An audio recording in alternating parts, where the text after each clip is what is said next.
Good afternoon. আমার নাম এজিওস্প্রি, আমি অক্সফোর্ড ইউনিয়নের সেক্রেটারি। আমি একটা ছোট প্রশ্ন করব।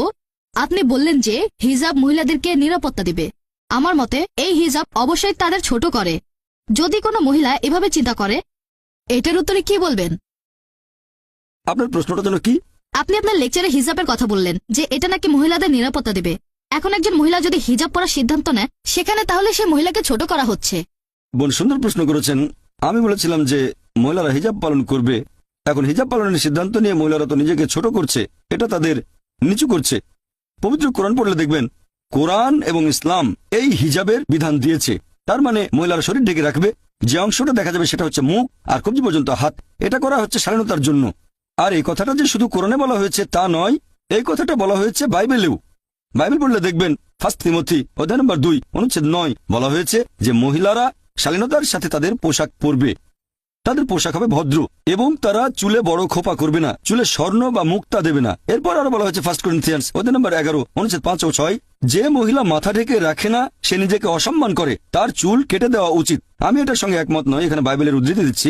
একইভাবে বেদ পড়লে দেখবেন বলা হয়েছে মহিলারা মাথা ঢেকে রাখবে। তাহলে সবগুলো ধর্মগ্রন্থই বলছে যে মহিলারা কাপড় দিয়ে মাথা ঢাকবে। এটা শালীনতার জন্য, এটা মহিলাদের ছোট করার জন্য নয়। আর আপনারা দেখবেন আমার বিরুদ্ধে একটা অভিযোগ করা হয়েছিল এরকম, যে ডক্টর জাকির নায়েক বলেছেন মহিলারা যদি হিজাব না পরে আর যদি তারা পশ্চিমা পোশাক পরে তাহলে তাদের ধর্ষণের শিকার হওয়ার সম্ভাবনা থাকে। এখানেও আসলে ভুল উদ্ধৃতি দেওয়া হয়েছে।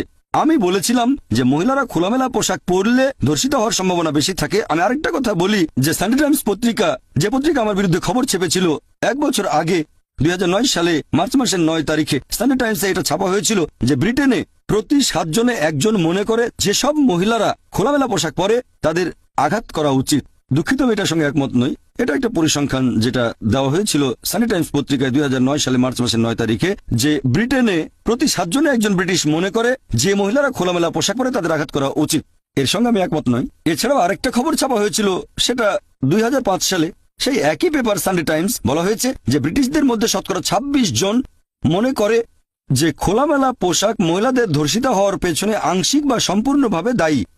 তাই আমি মনে করি আপনি যত বেশি শালীনভাবে পোশাকটা পরবেন তত বেশি সম্মান পাবেন। তাই ইসলামে মহিলাদের জন্য এই হিজাবের বিধান দেওয়া হয়েছে তাদের ছোট করার জন্য নয়, উপরে তোলার জন্য। আমি একমত যে কালচারে পার্থক্য থাকবে।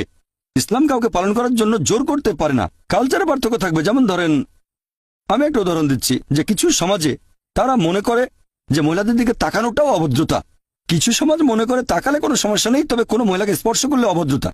আবার কিছু সমাজ মনে করে হ্যান্ডশেক করলে কোনো সমস্যা নেই। কিছু সমাজ মনে করে চুমু দিলেও সমস্যা নেই। কিছু সমাজ মনে করে একটা ছেলে আর একটা মেয়ে নিজের ইচ্ছা যা কিছু করতে পারে, সমস্যা নেই। তাহলে এক এক সমাজে এক এক